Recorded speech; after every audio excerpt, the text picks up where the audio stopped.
অবশেষে পরিসমাপ্তি হয়েছে কম্পিউটার ফ্যাকাল্টিদের আমরণ অনশনের। আমরণ অনশনের শেষ দিনে কম্পিউটার ফ্যাকাল্টিকে ওরিয়েন্ট চৌমুহনী থেকে আরএমএস চৌমুহনী পর্যন্ত রাস্তা অবরোধে সামিল হয়েছিলেন। বিগত বেশ কয়েকদিন ধরে চলা কম্পিউটার ফ্যাকাল্টিদের আমরণ অনশনের প্রতি সমবেদনা সহমর্মিতা প্রকাশ করেছেন বিভিন্ন রাজনৈতিক দলের নেতৃবৃন্দ। শেষ দিনেও দেখা গেছে তাদের আমরণ অনশন মঞ্চে। আমরণ অনশনের ইতি টানার প্রশ্নে ফ্যাকাল্টিদের তরফে বলা হয়েছিল, সরকারি তরফে প্রতিনিধির আশ্বাসেই অনশন ভঙ্গ করা হবে।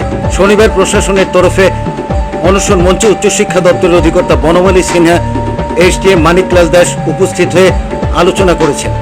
অনশনকারীদের সঙ্গে এই আলোচনার পরিপ্রেক্ষিতে অনশনের কঠোর প্রতিজ্ঞা শেষে উচ্চশিক্ষা দপ্তরের অধিকর্তা ঠান্ডা পানীয় খাইয়ে দেন ফ্যাকাল্টিকে।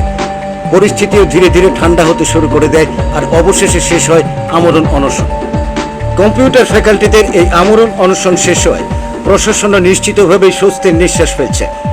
অনশনস্থলে সাংবাদিকদের সঙ্গে কথা বলতে গিয়ে প্রশাসনের তরফে পাঠানো দূত বনমালী সিনহা বলেছেন, সব দিক বিবেচনা করে রাজ্য সরকার সিদ্ধান্ত নিয়েছে যে 1 এপ্রিল 2012 থেকে এখন তারা যে মাসিক যে ভাতাটা পায় 3000 করে, সেটা বাড়িয়ে 5000 করা হবে। এই সিদ্ধান্তটা আমরা সরকারি বিবৃতিও দিয়েছি। সেটাকে আপনারা সম্মান জানিয়ে আমরা এই রাজ্য সরকারের পক্ষ থেকে আপনাদেরকে অনুরোধ করছি, আপনারা এতদিন ধরে যে পণ্যতায় চালাচ্ছেন সেটা আমরা অগ্রহ করবো, তাদেরকে অনুরোধ করেছি।